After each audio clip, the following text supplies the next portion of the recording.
Ladies and gentlemen, Mark Zabel.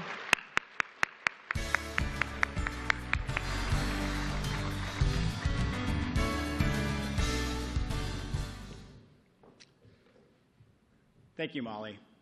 On behalf of Matrix, I'd like to thank all of you for joining us here this morning. Matrix is honored to sponsor this feature presentation by a truly accomplished marketing and media entrepreneur, Ms. Randy Zuckerberg. But before we meet Randy, and on behalf of our 25 global subsidiaries at Matrix, I'd like to thank our customers worldwide for your continued support. You know, one of the cool things about marketing and product development is the frequent interaction with our customers and the global market. It's your input and your meaningful insights that inspires our product development team with ideas.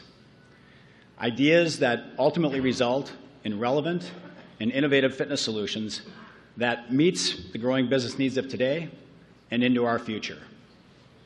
So, in addition to our complete portfolio of products and technology solutions, as you've seen firsthand in the earlier video, the team at Matrix continues to renew and differentiate our capabilities so that we can imagine, develop, and commercialize market-driven products that address the hottest trends in our industry, such as group training and high-intensity interval training.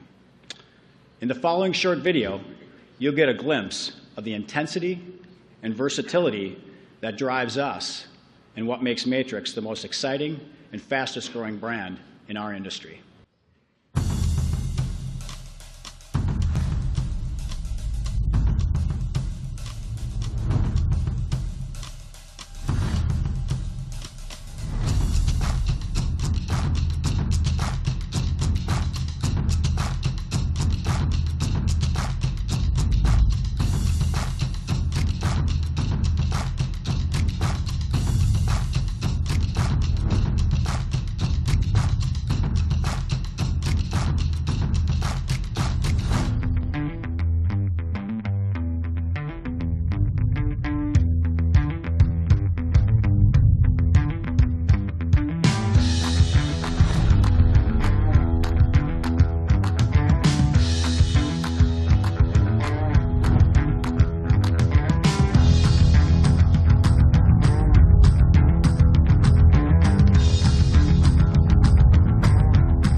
Thank you. I thought we might have seen Rasmus move a little more after that video, but I'm ready to move. Now on to our feature presentation. Randy Zuckerberg is the founder and CEO of Zuckerberg Media, a boutique marketing firm and production company working with high-profile organizations and companies such as the Clinton Global Initiative, Cirque du Soleil, Condé Nast, and PayPal. She is the author of the New York Times bestseller, Complicated, in which she discusses her personal journey on the front lines of Facebook and her thoughts on how technology has completely changed our lives. Dot, a children's picture book authored by Zuckerberg, features an energetic little girl who learns to find balance between her gadgets and playing outside with her friends. The Jim Henson production company recently optioned the television rights for Dot. Zuckerberg is a television producer and contributor. In 2011, she was nominated for an Emmy Award for her innovative blend of online TV coverage of the U.S. midterm elections. In 2012, she was the executive producer for a TV docuseries on Bravo about Silicon Valley's startup culture, and she regularly appears on camera as a contributor for the Today Show and the Katie Couric Show to discuss life in the digital age. She can currently be heard on the business talk radio show Complicated on Sirius XM. Please join me in welcoming Ms. Randy Zuckerberg.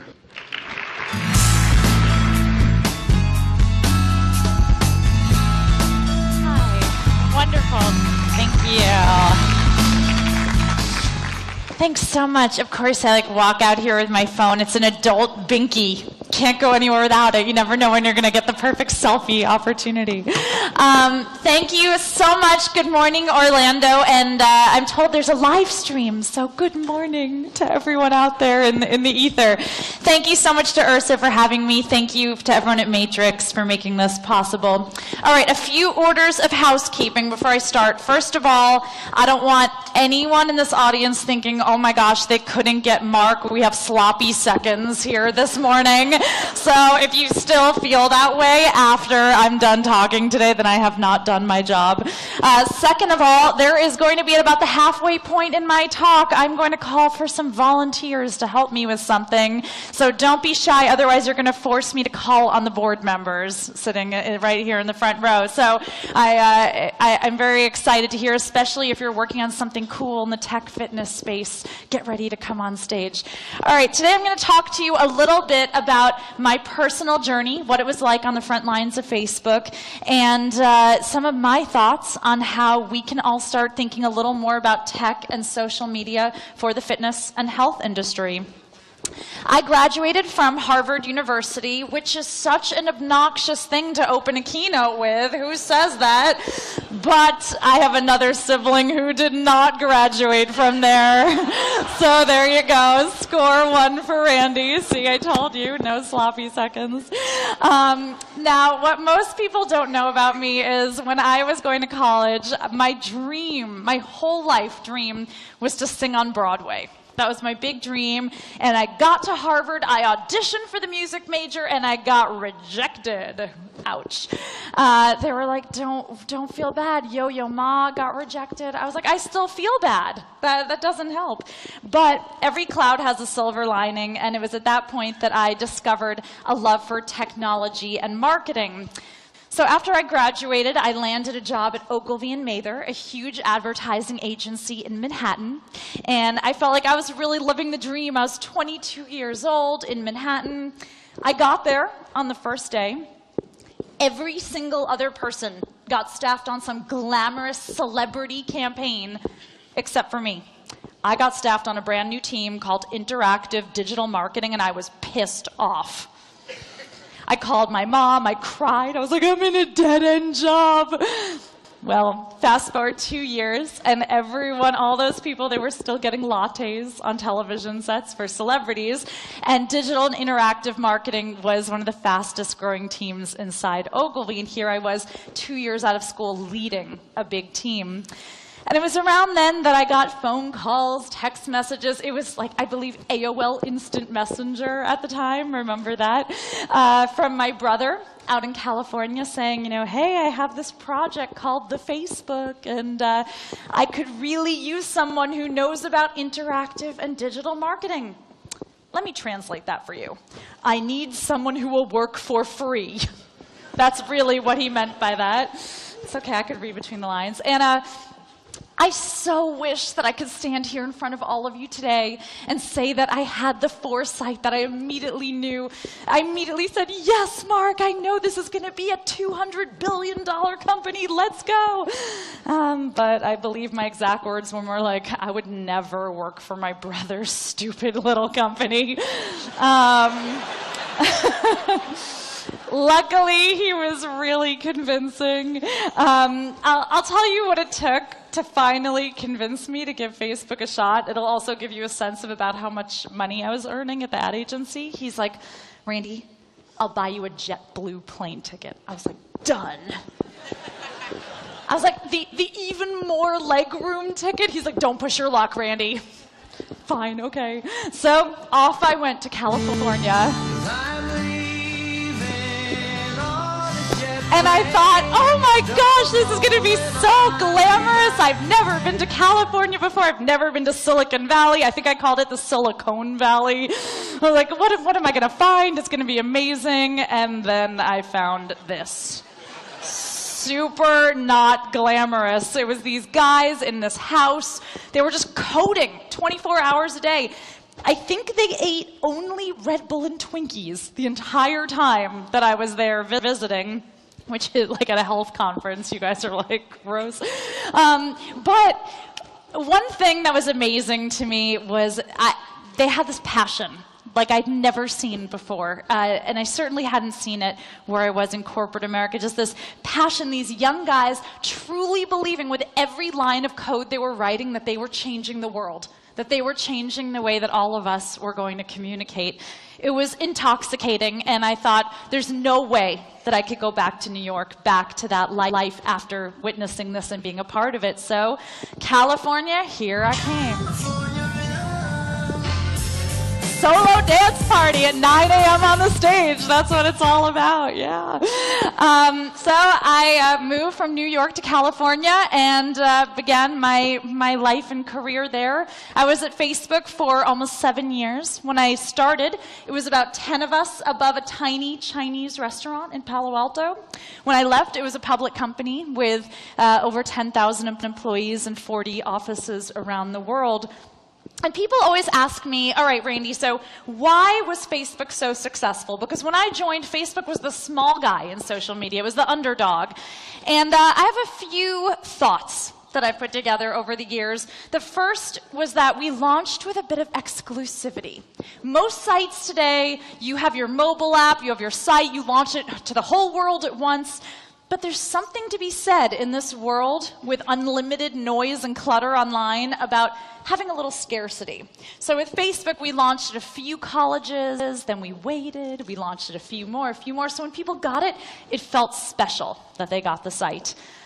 The next thing is we encourage people to use their real identity. Today, that doesn't seem like a big deal. We use our real identity online all the time, but 12 years ago, that was not something that people did. Everyone used pseudonyms and screen handles online.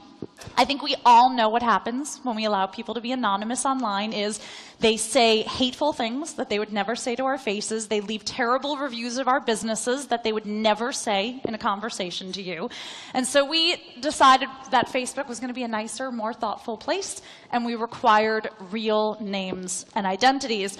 But I think the number one thing that we did was we had this incredible focus on our own internal culture. I advise a lot of startups, and most startups say, oh, we're small, we're not thinking about our culture yet.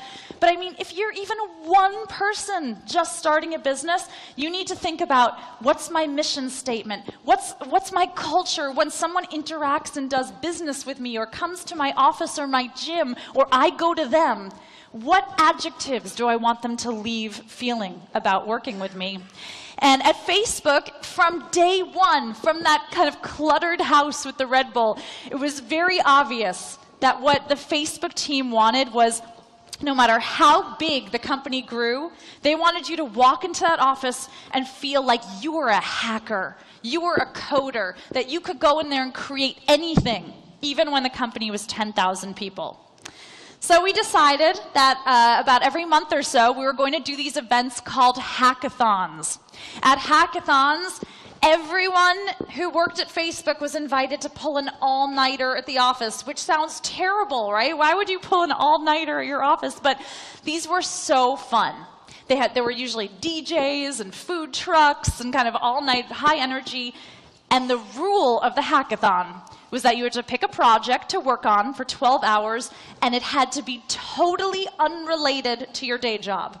If it had anything to do with your day job, you were not allowed to work on it. The hackathon was the time to work on that passion project that you had always been thinking about and never given yourself permission to work on. If you were still standing at the end of the night, you got to come up on stage and present it to all your colleagues. So, let's not be kidding. Most of the hackathon projects were utterly ridiculous. Here's one that really sticks clearly in my mind. An engineer decided to hook a trampoline up to an iPhone. So you jump, and you're like, yay, wee! That becomes your lock and unlock screen. And in order to get back into your phone, you need to recreate the exact same jump. People jumped 4 hours to get back into their phone. I think that's the worst invention I've ever heard of in my life. But what ended up hackening is suddenly no one felt like they were stupid or silly. No one felt like they had a bad idea, because no matter what you were working on, the guy next to you was hooking up a trampoline to an iPhone. Nothing you could work on could possibly top that. So it's amazing what happens in an organization when you remove that fear of failure. When you remove that fear of looking silly or stupid, and you just free people to come up with their best and most creative ideas. There are 2 hackathon projects that I came up with that I'm particularly proud of. The first, during one hackathon, I got a bunch of Facebook employees who all play instruments together. We made an 80s rock cover band called Feed Bomb, and our motto was, "We are a free band and you get what you pay for." That pretty much summed us up. But maybe about 6 years into my tenure at Facebook, I was getting really interested in the connection between television and the second screen. I saw it coming together more and more, and I thought, you know what? Could there be a television network that lived entirely inside Facebook? And I thought, you know what? I'm going to create it. I'm going to create Facebook Live with Randy Zuckerberg. It's going to be amazing. So all night at the hackathon, I taped interviews with engineers. I went live. I was like, this is great. 2 people watched, my parents. That's it. So Facebook Live with Randy Zuckerberg died, or so I thought, because about 3 weeks later, out of the blue, I got a call from Katy Perry's manager saying, Katy Perry would like to announce her world tour on your Facebook Live television show. At which point I thought, oh shit. I thought, okay, you know what? I'm just going to call him back, and I'm going to say, I'm really sorry. It's not actually a TV show. It's a hackathon. And I was like, excuse me, Randy, what would your male colleagues do? Would they call and apologize? No. They would want to meet Katy Perry. So I called back in one of my not prouder moments of my career. I was like, you know what? Facebook Live with Randy Zuckerberg is a very reputable television show, and that is absolutely a wise decision to launch Katy Perry's national tour there. Luckily, I was able to get quite a few help from engineers and folks inside Facebook. We pulled it off. It was a huge success. Her tour sold out in minutes. We had millions of people that tuned in to watch Facebook Live. And from there, it was this incredible snowball effect. We had all of these celebrities. So here's Katy Perry coming for her big Facebook Live at in the office. But we had tons of celebrities come through. Jessica Alba. We had politicians, world leaders, and occasionally I decided to throw a bone to other small tech companies and developers in Silicon Valley. This is one of my favorite photos from my vault, because there were these 2 developers I decided to interview on Facebook Live, and I was like, so congrats on launching your cute little company. What's it called? Twitter. Good luck with that. Thanks. Well, they did pretty well with that. But my proudest Facebook Live moment of all, I was out to dinner with my husband, and I actually got to say, hold on, honey, the White House is calling. I don't know who gets to say that except for Olivia Pope at Scandal, let's be real. But I did actually get to say that to my husband, because the White House was calling, saying that President Obama wanted to do a Facebook Live town hall to all of America. So here, for anyone out there in the audience who's thinking, well, I'm not a coder, I'm not a hacker, I can't come up with that next big idea. I never took a single engineering class in my life. I created something in a hackathon. 4 months later, the president was using this to speak to America. We got nominated for an Emmy Award for Facebook Live. And just about a month ago, Facebook launched to 1.5 billion people around the world a Facebook Live button on everyone's profile. So anyone in this audience can be a hacker. You don't have to be a coder. Just that's what I want you to take away from today, is that if you give yourself the freedom, the creativity, the permission to come up with an idea, you guys can be right there having that next great idea alongside of me and Facebook Live with Randy Zuckerberg. So before we start, I want to give kind of a social media 101. Then I'm going to run you down some of my favorite trends. I have about 5 or 6 trends in tech that I think are really exciting for our industry today. But I want us to look at this through a frame, because after I left Facebook, I had 2 children. They really changed my way of thinking about tech. When I was in Silicon Valley, it's very easy to have blinders on, thinking like, who are we going to disrupt today? What industry are we coming for? Whose lunch are we eating? And when I picked my head up, I realized, well, our relationship with technology is not 100% healthy in this world. Like, I remember when they first started putting the Google self-driving cars on the road in Silicon Valley, the first time I saw one next to me on the highway, I almost peed in my pants. I was like, that car has no driver, and it's on the highway. But then I looked around me, and all the other cars were like this. I was like, none of the other cars have drivers either, and they are not Google cars.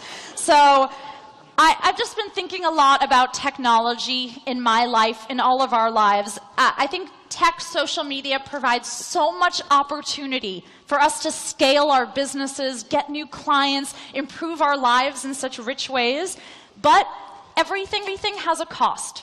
And so that's why my book that I wrote is called .complicated. My talk is .complicated. As we approach social media and the trends today, I want us to always be thinking about the opportunity and the cost with everything. So let's get started with kind of my Avengers squad of social media.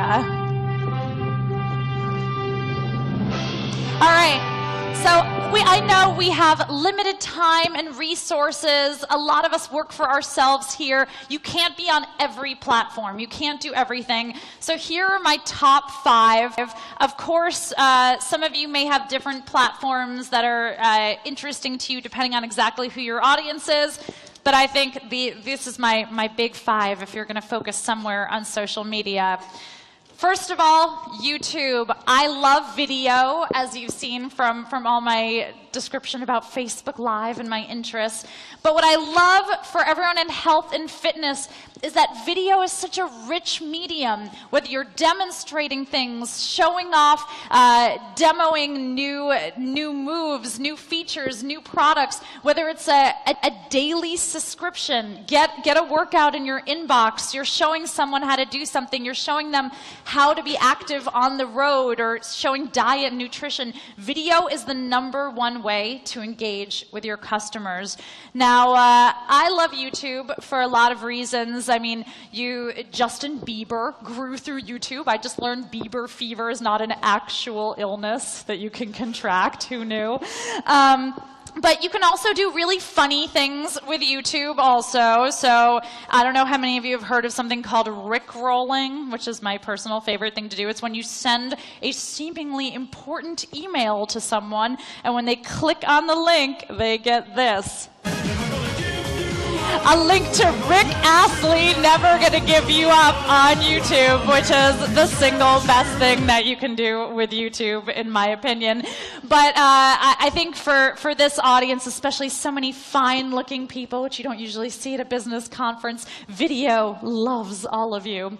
Facebook, of course, I'm not just saying this because I'm a shareholder in the company. I think for this audience, Facebook is such a great way to be able to target like-minded individuals, whether it's in your geography, putting a group together of folks who are fitness and health-minded, who love a particular activity.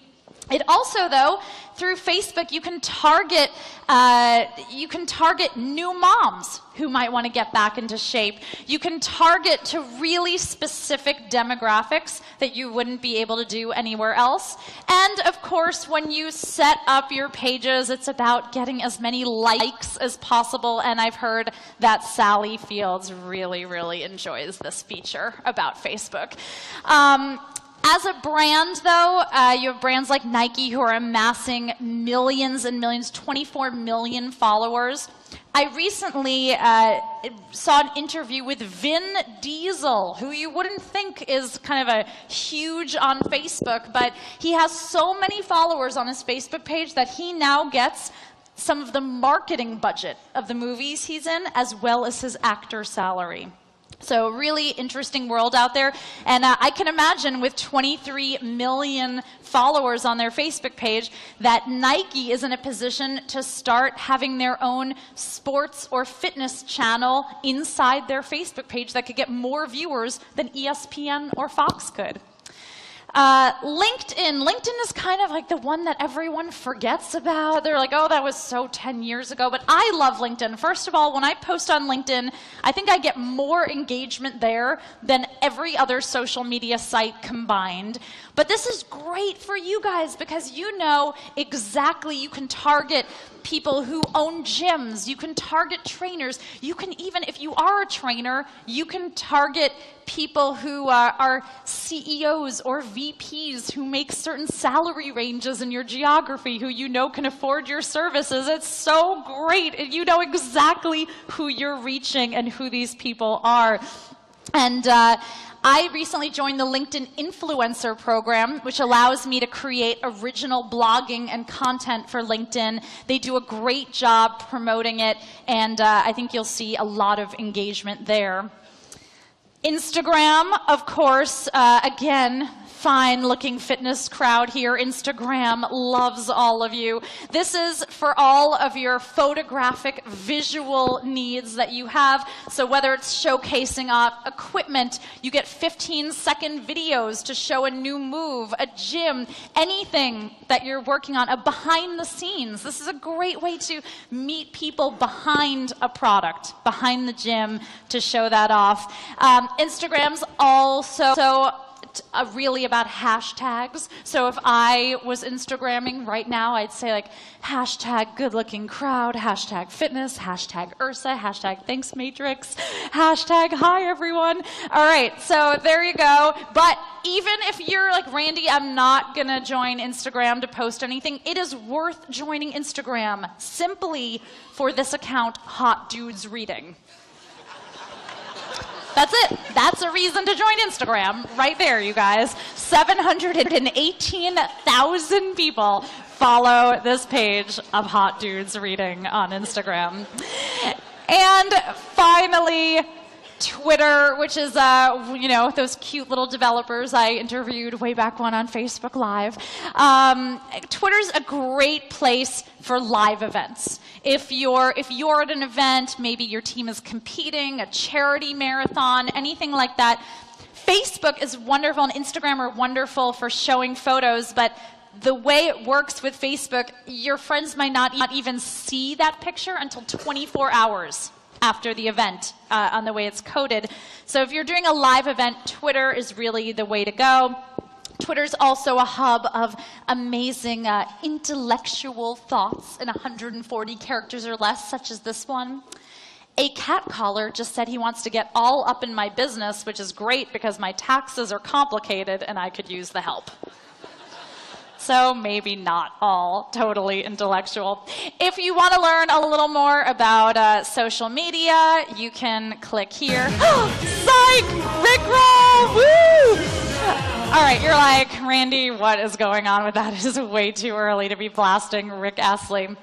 I want to take us back in time, and I don't mean just to the time where you had to bring photos to the drugstore and be like, see you in a week when they're developed. Like, that was ancient, but we're going to go back to cave paintings. And I truly believe all communication really comes full circle, because this is how we used to communicate, and now this is how we communicate today. Very similar. Emojis. We're going to do a quick emoji 101, because if your business, if you talk to teenagers or millennials at all, this is how they're communicating today. All right, so I might say being with all of you makes me feel like, and I don't see anyone doing, which makes me. All right, so okay, now you got emoji 101. Let's get a little more complicated. If someone texts you this, it could mean it's a dog-eat-dog world out there. It could mean, honey, don't forget to feed the dogs. A lot of interpretations here. All right, let's see this one. To be or not to be? That is the question. To take biceps against a tsunami of troubles, and by opposing them, to skull, to snore. Nailed it. All right. Maybe not. All right, and let's see. We have this one. Not going up. I have no idea what this one is. Let's see. Seriously? Oh my gosh.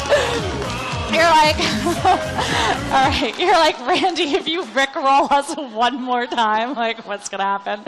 All right, so now that we've graduated from Social Media 101, I'm going to take you through, I believe I have 6 of my favorite trends in tech to share with you guys today that I think are really applicable to all of our businesses. For our first one, we're going to play a little game called Entrepreneur or Employee. I need to work on my game show voice a little more. Okay, how this game works in ideal life is like Tinder. Don't raise your hand if you know what Tinder is, you guys. This is a business conference. Let's keep it classy. So instead, I'm just going to have you call out if you think it's an entrepreneur or an employee that I'm showing on the screen. All right, what do we think? Entrepreneur or employee? This is an easy one, you guys. Entrepreneur, okay, yes. It gets harder from here. The fine-looking man in a suit, entrepreneur or employee? Yes. This is an actual company that exists, you guys. It is called manservant.com. I'm not even joking at all. This is a company that raised venture capital funding, okay? Basically, a woman using like an Uber can be like, I want to book a manservant, and he's required to compliment her every 10 minutes and hold her handbag. So, yes, it's a good service. Okay, entrepreneur or employee? A very smart entrepreneur in Colorado capitalizing on the $2 billion marijuana industry there. And let's see, a woman enjoying her retirement or an Uber driver? I have no idea. All I know is do not get into that car. As we can see, the lines are being incredibly blurred between who's an entrepreneur and who's an employee. Right now in America, almost 50% of the American workforce is freelance, which means that who is an entrepreneur, who's an employee, the lines are so blurred, and it's so easy now to be an entrepreneur anywhere. You can be an entrepreneur inside a big company. You can be an entrepreneur as a freelancer. You can be an entrepreneur in Silicon Valley, starting a tech company in a garage like the Facebook guys. Today, everyone can be an entrepreneur. It's exciting, and it's redefining the way that everyone is looking at the workforce.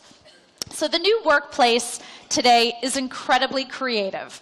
The workforce today understands that everyone wants to be an entrepreneur and is creating more opportunities inside companies to do that.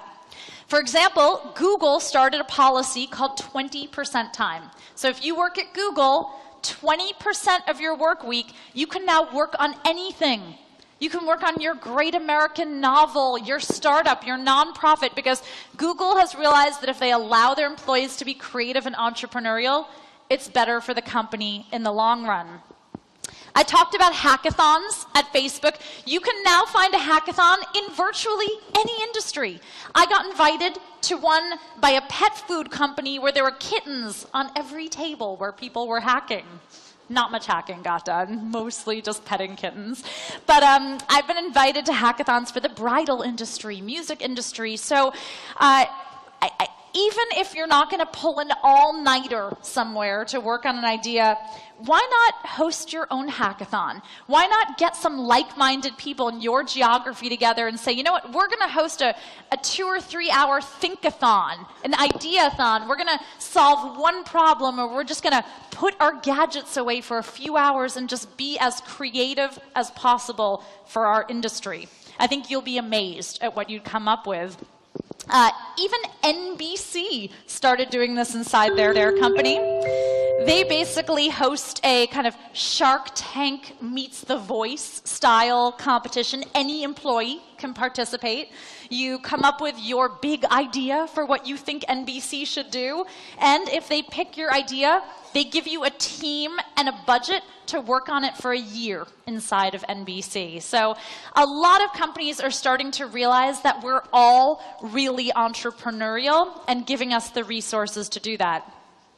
If you're going to have an entrepreneurial workforce, you want to hire people in an entrepreneurial way, such as this guy, Philip Dubost, who posted his resume as an Amazon listing item.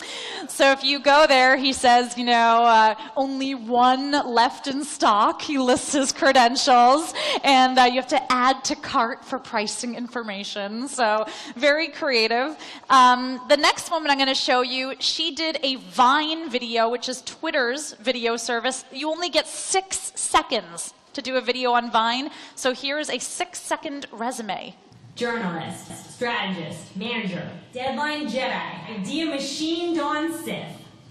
So in a world where people have a lot of options when it comes to fitness, health, gyms, trainers, if I were you, I'd be using all of the creative tools of social media so that you can stand apart from the crowd, rise above the noise, and show people why they should work with you, why you have that great personality and those great credentials that they should choose working with you and your team. The new workplace is also mobile, which is great too. This means that there's more of an opportunity ever for new parents, moms to get back into the workforce. Now, when I think about working mobile, in my mind, I look like this. Like, that's what it looks like. In reality, it's this. That's what working mobile really is. But there's all kinds of great companies now that are cropping up with the ethos of matching women, new parents who need to work remotely with companies that are totally happy with remote workers. A lot of media companies are doing this, like Hearst, BuzzFeed, and many more big companies are following suit. So the mobile workplace is providing a lot of terrific opportunity.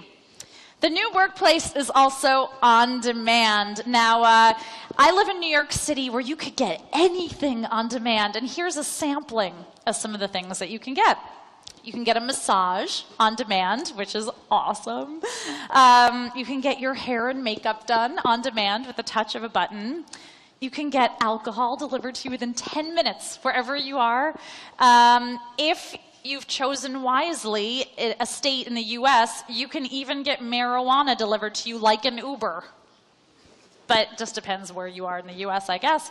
And you can get a manservant on demand, as we already discussed earlier in the trend.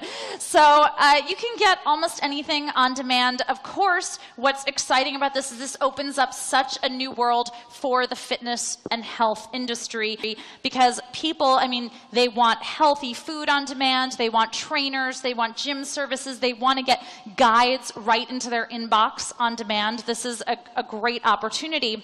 But we've also discussed that everything is complicated, okay? Wherever there's an opportunity, there's a cost.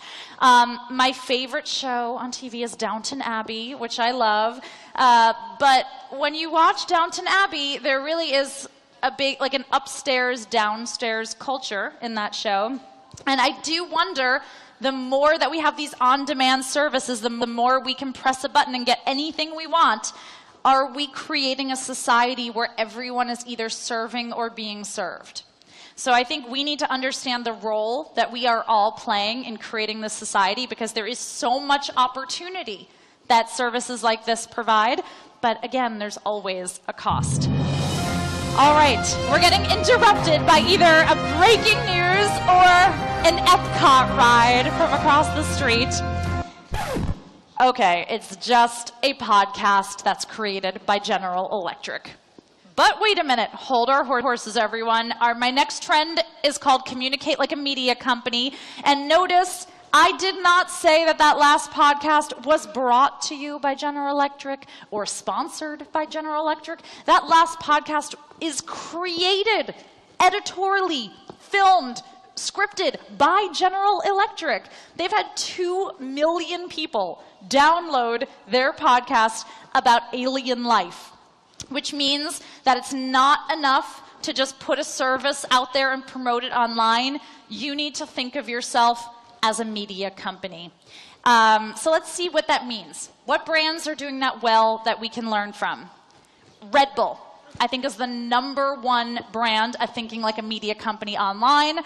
They see themselves as an extreme sports network, not as just a packaged good. So they did this broadcast, they live streamed it, of the largest, I guess, free jump, technically from outside the Earth's atmosphere. It was the most live streamed event online at the time when they did it. Spoiler alert, he lands. It's going to be okay. But what's so amazing about this is that, I mean, they had tens of millions of people tune in live to watch this. All of a sudden, you can bet every big sports network picked up their head and went, oh my gosh, Red Bull, a consumer packaged good, just got 20, 30 million people to watch a video. That's more than every major sports network combined together. So you can really start to see a world in which maybe other brands are going to be advertising inside Red Bull's Facebook page because that's where the eyeballs are for content. Now, of course, you don't need to be filming jumps from outer space to be successful on social media. For example, Carlsberg put together this really awesome billboard that has a keg in it. You can go up to the keg, pour yourself a beer.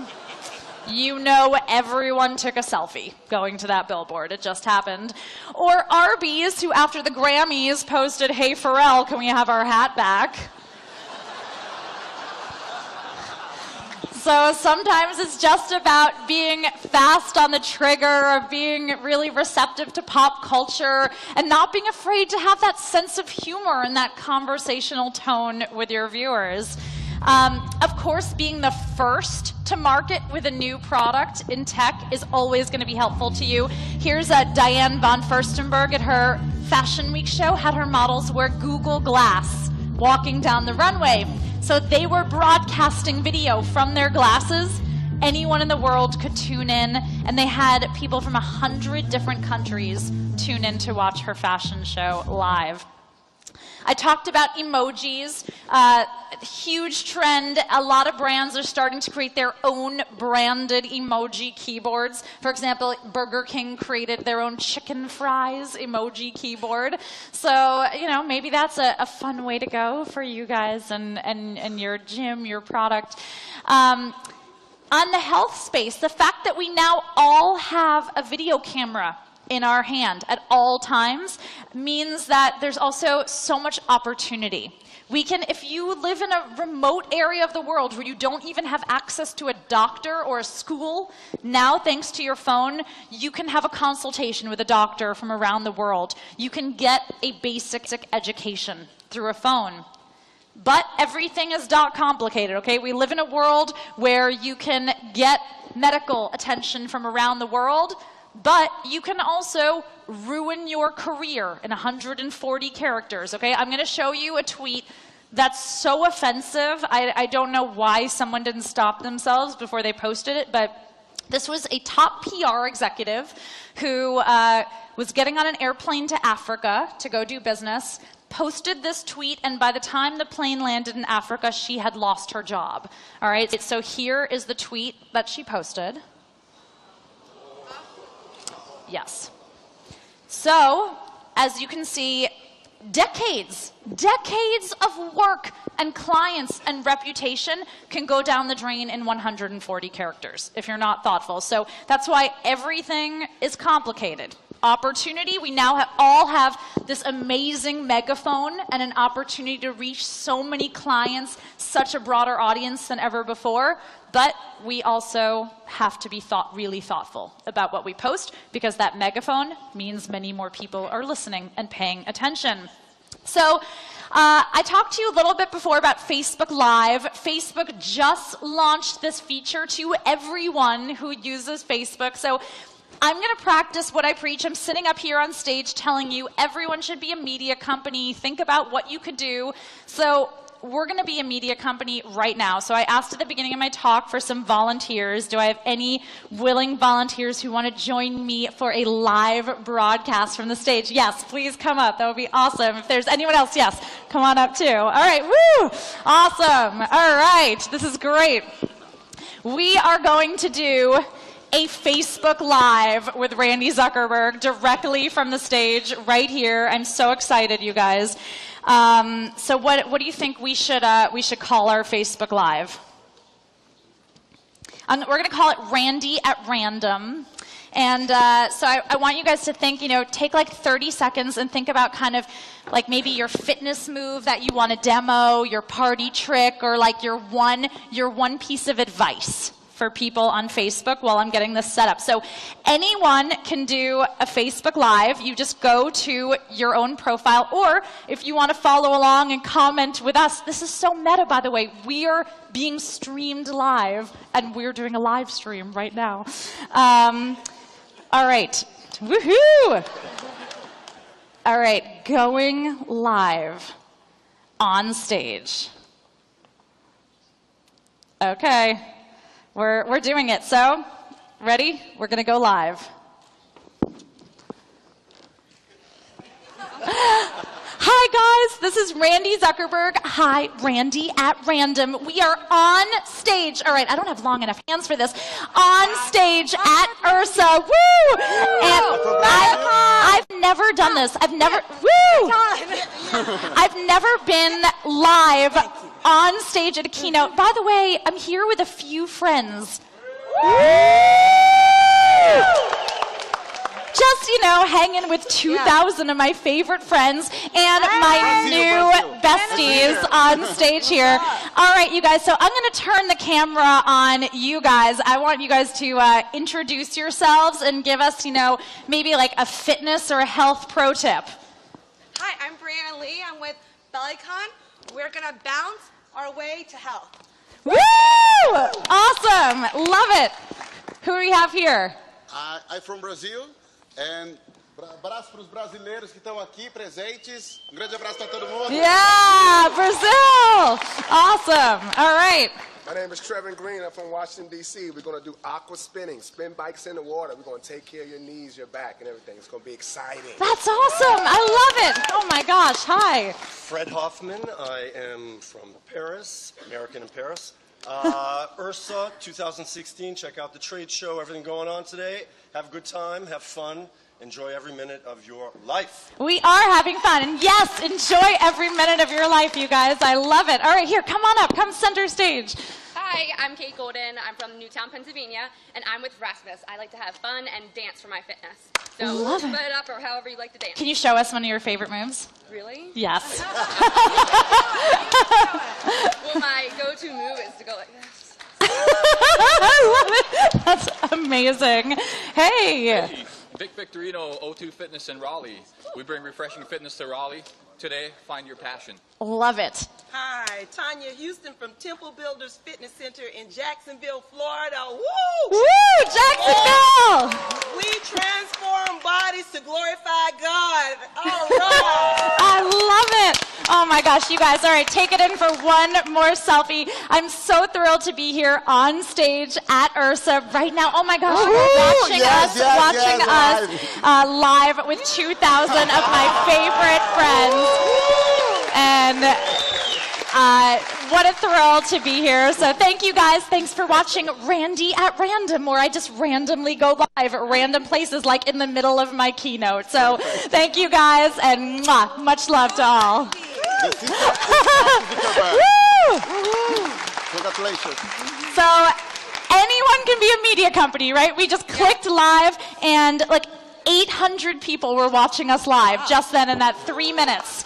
So for anyone out there who's thinking like that, I can't be a media company, what would I say?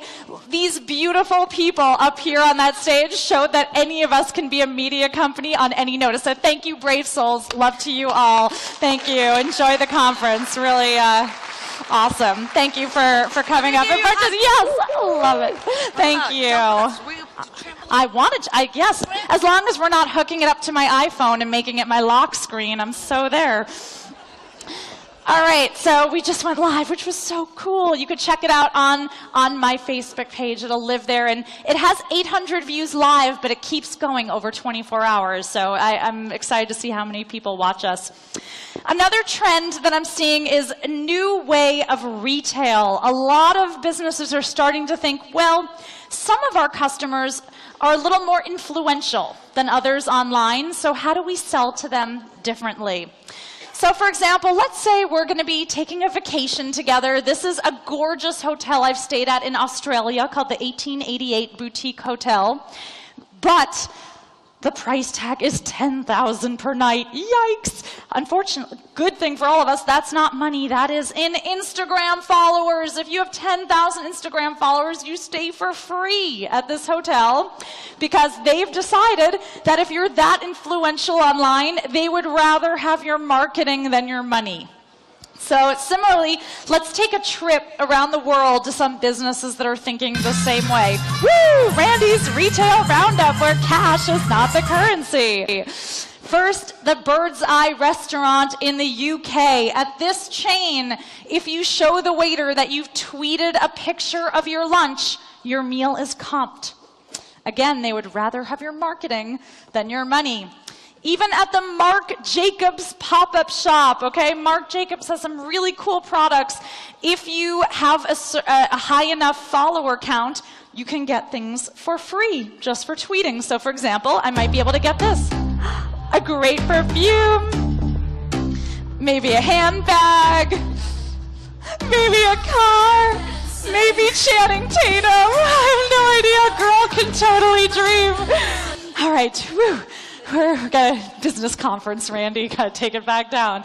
Or let's say you're like, sorry, Randy, I don't have Instagram. That doesn't work for me. I would say, congrats, you're mysterious. But I do have something for you because I'm going to take you to the Merit Shop where you don't pay with money, you pay with a talent. So you could browse the Merit Shop, look at the things they have, and when you see that something is sold out, like these sneakers, you can see what someone did, what talent, to earn them. So let's see, it must be a pretty good talent to get a pair of sneakers. Hello everyone, so this is my top skill, and I'm gonna teach you today how to make the honk sounds.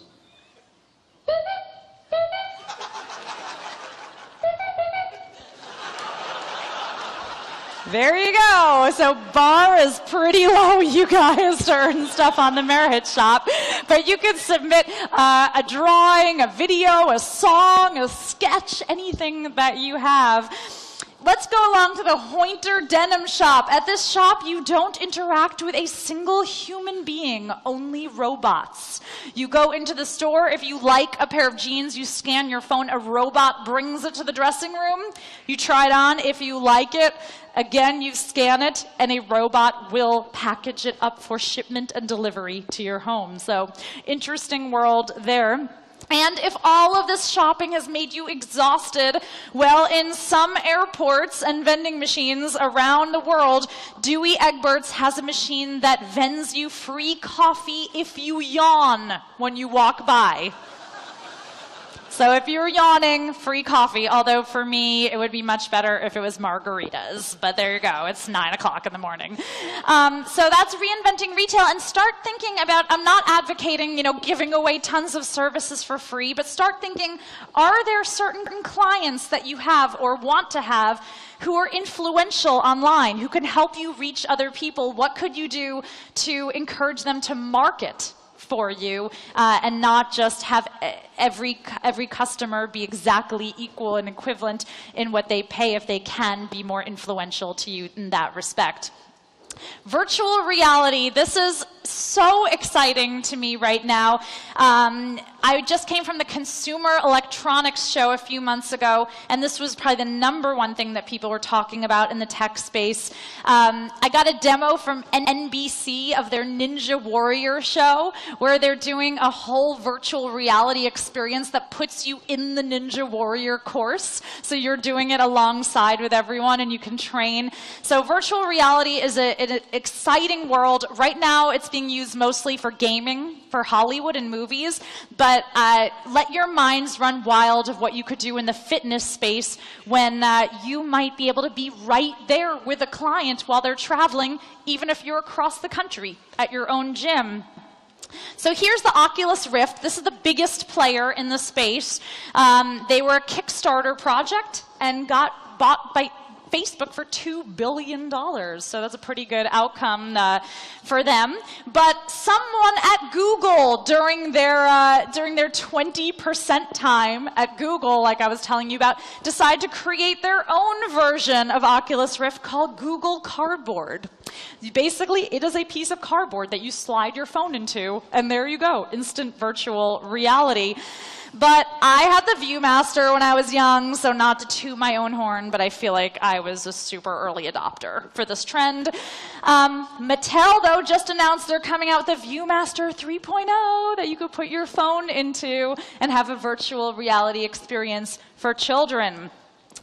In Hollywood, they're filming full movies for virtual reality. I mentioned the Ninja Warrior show for NBC, but lots of feature films being shot in virtual reality. I saw one. It starts with you being kidnapped, and you have to find your way out, which is terrifying, but also really, really cool. Even for children, this is my son's favorite little virtual reality game. We can buy ourselves a good 20 minutes in the morning at breakfast where he spins in circles just looking for this little mouse's hat. You have not lived until you've seen a toddler spin in circles. But again, I mentioned everything is complicated. In a world where you can have, where you can be there training someone, or you can have so much fun with virtual reality. Doctors are curing phobias with virtual reality. You also have games like this where you can simulate full fighting and killing people. So as a mom, when I think about the debate around violent video games, virtual reality now takes that debate up 10x. So it's a really interesting world that we're in, but so much opportunity in health and fitness. I even recently saw an app that teaches through virtual reality that gives you a refresher CPR course that you're in a virtual setting practicing on people. So just think about all of the amazing ways for this industry that you can interact with clients in a virtual way.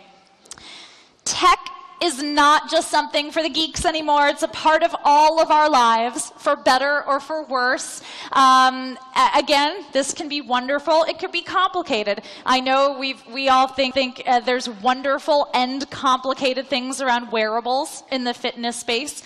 For me, I got a little addicted to mine. I put one on and I was like, okay, kids, no dinner tonight. We're walking. We gotta walk. I gotta get my steps. They're like, Mom, we want dinner. I'm like, okay, I think this has to go. But it can be wonderful for so many people around the world. So much opportunity there. This is basically me in New York in my home. I know, or thank gosh we're here in Florida now. But thanks to the smart home and devices like the Nest thermostat, I can control my temperature in my home from wherever I am in the world, which is great, saves money, and very convenient. I have a weekly radio show on SiriusXM. I get some really colorful callers and some really colorful business pitches. One of my guests who runs a security firm said they get dozens of calls every week from parents who want to implant GPS chips into their infants. So again, could happen in our lifetime. Even your chairs can yell at you. This is the Dharma chair, which texts you if you're not sitting straight up enough. If your posture is not good, your chair will send you a text message. Even your manicure can be super tech savvy. There was a competition recently for college students to see who could design the most tech savvy manicure. One group of students designed a manicure that helps you take away bad habits. So if you're trying to quit smoking, or you're trying to stop overspending, your nails know when you're doing a certain gesture, reaching for a cigarette, and buzzes, or an alarm goes off. Another group created a manicure that if you dip your finger into a drink can tell you if there's date rape drugs in your drink, just from the color of your manicure. And this is my personal favorite. This is a nail polish that glows when you're near a free Wi-Fi network. So you never have to miss an opportunity to post on Facebook ever again. Alarm clocks, so boring. Why would you use a regular one when you could wake up to the smell of fresh croissants? Awesome way to wake up. But everything is complicated, as I keep saying. This is a watch. You're like, wow, cool, happiness watch. I want to be happy. But this watch counts down how many minutes you have left in your life. So the next time you're in a meeting with your boss, I guess you can be like, that was a terrible meeting. Look how many minutes of my life you wasted. If you're squeamish about needles at all, this is a good time to look away from my presentation, because I'm going to show you what a tech company in the Netherlands decided to do to give all of their employees key access to their office. Could you imagine if your boss was like, we're going to inject our key to the office into your blood? Super complicated, okay? What happens if you leave your job? You're like, suckers, I can still get into the door. Or like, do you have to get a new injection every year? I don't know. Gamification for motivation is, this is a fun one because a lot of game developers are starting to apply game mechanics to making our lives healthier, to making fitness a fun part of all of our lives. So let's, gamify a typical morning in my life.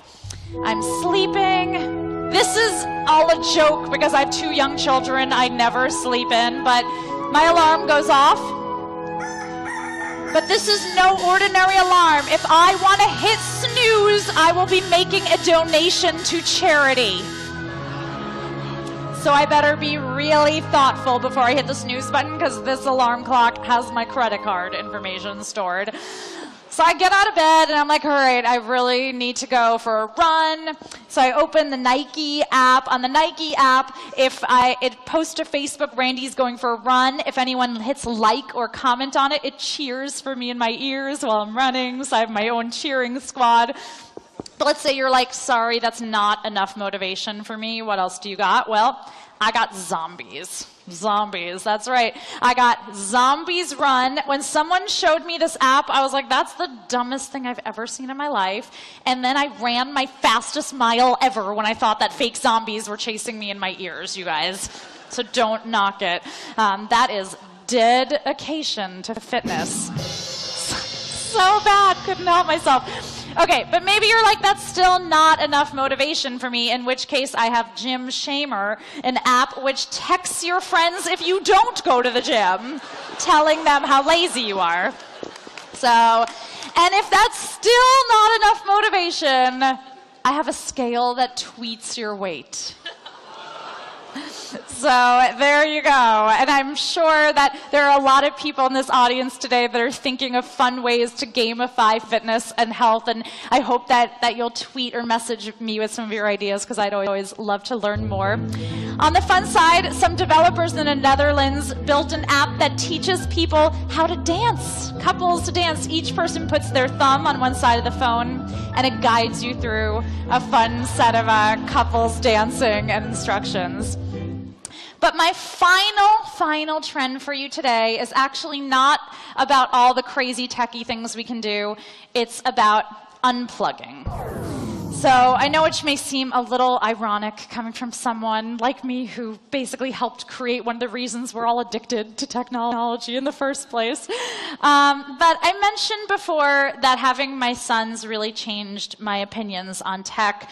I remember so vividly my oldest, my 4-year-old, one of his friends came to our house, saw my laptop sitting there and went, "Grandpa!" And I said, "Oh my gosh." His mom said, "Oh, don't worry, we Skype so much with Grandpa, he thinks he lives inside the computer." So that's the world that our children are growing up in today. They think it's perfectly reasonable to have full relationships with people through screens. To never even interact in real life is totally normal to them.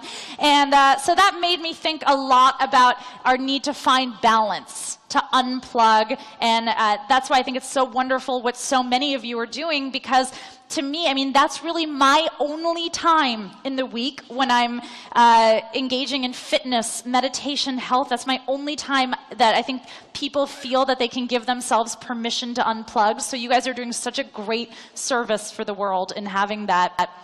Here are a few apps that I've been pitched for my radio show that really show me we need to unplug as a society.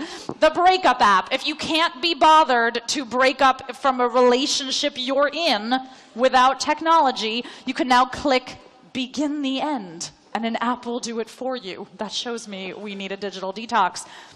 Or how about the bro app? Like if you don't even want to be in a relationship in the first place, like put effort into it, you can, on Sunday, you can pre-program texts to go out for the rest of the week.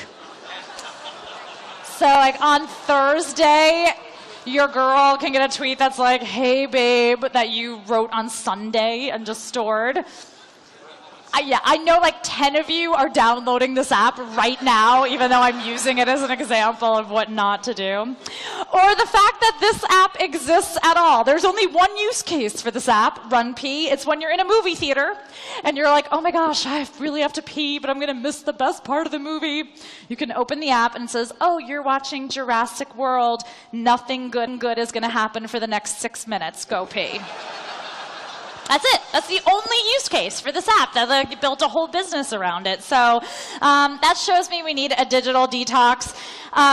When I wrote my book, I asked people, what would you give up for a year before you'd part with your phone for a weekend? Just a weekend? I figured there's not much that people would give up for a year. Well, boy, was I wrong. Almost everyone said they'd give up chocolate for a year. Almost everyone said coffee for a year. Almost everyone said wine for a year, and almost all the women we asked said they would give up sex for a year before their phone for a weekend.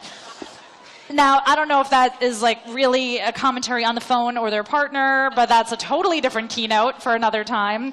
But again, really shows me that we need to focus a little more on balance and unplugging. Even hotels have digital detox packages now. A lot of hotels, they'll be like, "No Wi-Fi, pay extra." Like 5 years ago, you would have been like, "Peace out." And now you're like, yes, I want to pay extra. It's brilliant marketing. And even products are coming out in this line. We all have that annoying friend who you go out for dinner and the phone's right there on the table the whole time. Like they're just waiting for someone better to contact them. Well, now this beer glass does not stand up straight unless a phone is docked underneath it. So there you go. Now, I recently just came out with a children's book called Dot, in addition to my book, Dot Complicated. Dot is about a techie little girl who learns over the course of the book that it's great to put your gadgets down sometimes and go play outside. NBC bought 52 episodes of Dot, and starting this September, it's going to be a show on Sprout, if anyone has young children. And I think it's exciting, especially for little girls, to see techie girl role models in pop culture. I also have a weekly show on Sirius XM that I'd love if anyone wanted to tune in. We dive into a new trend each week and talk about the positives and the costs of each tech trend. When I started today, I mentioned that my dream was to sing on Broadway. Well, about 2 years ago, almost exactly to this date, I got a call from the producers of Rock of Ages, an 80s rock musical on Broadway, and they were like, we saw some videos of your band Feed Bomb, your 80s cover band. Remember our free cover band? And they're like, do you want to come have a lead role on Broadway? So after all feeling like I gave up my dreams, I went to New York for 2 months and starred on Broadway in Rock of Ages, which was the coolest thing ever in my whole life. So I figured there's no better way to end our morning together than with a song. Woohoo, because everyone sings in a business keynote, obviously. So here we go. Look at this phone, loaded with apps, Siri and Facebook and Apple Maps. Looking around here, you think, wow, she's got everything. I've got iPads and Androids for poking. I've got a Fitbit that's truly divine. I've got a BlackBerry. No, I'm joking. But I long to live life more offline.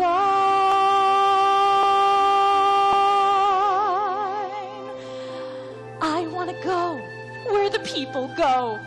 Bookstores or somewhere that's still existent. There I would meet them and then we would, what's the word? Talk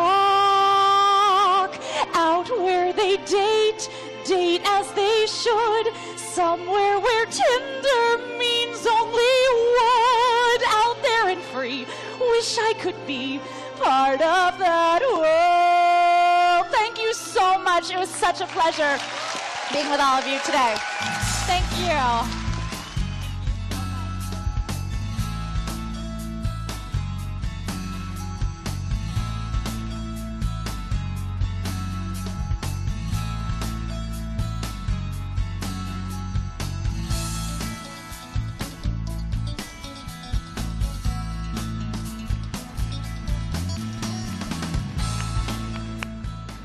Randy Zuckerberg.